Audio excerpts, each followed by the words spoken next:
नमस्कार दोस्तों, मैं हूं डॉक्टर एम के साहू की इस सीरीज़ में आपका बहुत स्वागत है। आज हम फिर से बात करने वाले हैं एक और निमोनिया के केस के बारे में। 1 एंड हाफ ईयर का यह मेल चाइल्ड था जिसको निमोनिया हुआ और यह हमारे पास में फ़ीवर, ब्रेथलेसनेस, कॉफ, वॉमिटिंग ये सब कंप्लेंट लेकर के आया था। पेरेंट्स ने बताया कि बच्चे को पहले भी निमोनिया हो चुका है जिसके लिए उन्होंने एडमिट भी बच्चे को किया था और इस बार वो होम्योपैथी में बच्चे का इलाज चाहते थे।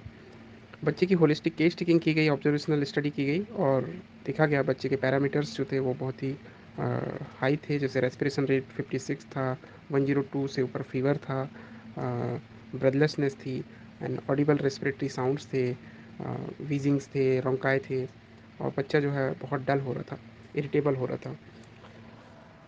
केस टेकिंग के बाद बच्चे को well selected homeopathic remedy prescribe की गई और 24 घंटे बाद फिर से फॉलोअप किया गया। 24 घंटे के बाद बच्चे को फीवर नहीं था, रेस्पिरेटरी डिस्ट्रेस काफ़ी सेटल्ड हो चुका था, रेस्पिरेशन स्मूथ थे, लगभग 40 पर मिनट में आ गए थे। वो बच्चे की हालत में लगभग 50% सुधार था। अगेन दवा को कंटिन्यू किया गया और 2 से 3 दिन में बच्चा पूरी तरह स्वस्थ हो गया। 7 दिन के कोर्स में बच्चा कम्प्लीटली फ्री फ्रॉम निमोनिया था। एक बार फिर से दोस्तों, होम्योपैथी ने इस एक्यूट इन्फेक्शियस इमरजेंसी डिजीज़ जिसमें हॉस्पिटलाइजेशन या ऑक्सीजन सपोर्ट, हैवी एंटीबायोटिक्स की ज़रूरत पड़ती है और पड़ सकती है, यहाँ तक कि कुछ बच्चे वेंटिलेटर में भी चले जाते हैं, लेकिन होम्योपैथी ने इस एक्यूट इमरजेंसी में बच्चे को बहुत ही जेंटल, रैपिड और परमानेंट वे में क्योर किया।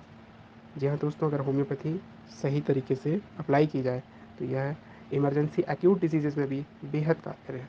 आगे आप टेस्टिमोनियल्स वीडियो में पेरेंट्स की हैप्पीनेस को देख सकते हैं, सुन सकते हैं और महसूस कर सकते हैं।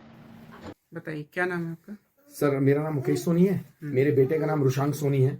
क्या हुआ था रुसान को? सर उसके पहले मैं थोड़ा सा 2-3 महीने पहले बताना चाहता हूँ जी हम सितंबर में इसको एक बार निमोनिया हो चुका था। जी तो हमने 8-9 दिन इसको एंटीबायोटिक दिया और मैंने खुद घर में इसको कैन्यूला से एंटीबायोटिक दिया है। जी उसके बाद इसने खाना पीना बिल्कुल बंद कर दिया। दूध भी पीता था तो उल्टी कर देता, कुछ भी खाता तो उल्टी कर देता था। जी लगभग 1 महीना ऐसा रहा। उसके बाद से मैंने फिर आपके यहाँ स्टार्ट किया आना और फिर उसका जो इम्प्रूवमेंट देखा और आपके कहने के सुझाव के हिसाब से हमने पाया कि एलोपैथिक में हमने इसका बिल्कुल अभी टोटली बंद है। ये रिकॉर्ड हो गया है मेरे दोनों बच्चों की लाइफ में कि पिछले 3.5 महीने में हमने एक भी इसको एलोपैथिक नाम पे कुछ भी नहीं दिया, कितने भी हम हो। और आपने जो साहस बंधाया उसके बाद से हमने रात को 1 बजे ही परेशान हुए तो हमने इसको देना नहीं चाहा कि इसको पैरासीटामोल दे दें या कुछ भी दे दें।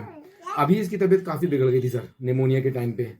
इसका दोनों लंग्स जाम हो गए थे, जैसे कि आपने बोला, खांसी रुकी नहीं रही थी, कफ बहुत ज्यादा था इसको। देखो बेटा, फीवर कितना था? सर फीवर इसको 103, 102 और कंटिन्यू 2-3 दिन बुखार रहा तेज। जी फिर आप जैसे जैसे डोज बताते गए और आपने देखा कि ये डोज इतना देना है तो उससे कम हो जाएगा, मतलब आपने जो एक कॉन्फिडेंस जगाया और एक हमारा हमेशा सपोर्ट किया, वो भी उसके लिए हम हमेशा। कितनी देर में बच्चा रिस्पॉन्ड कर गया था दवाइयों से? दवाइयों सर 15 मिनट में सर दवाई पिया और हमें पता नहीं था कि इतना तेज क्विक रिएक्शन होगा।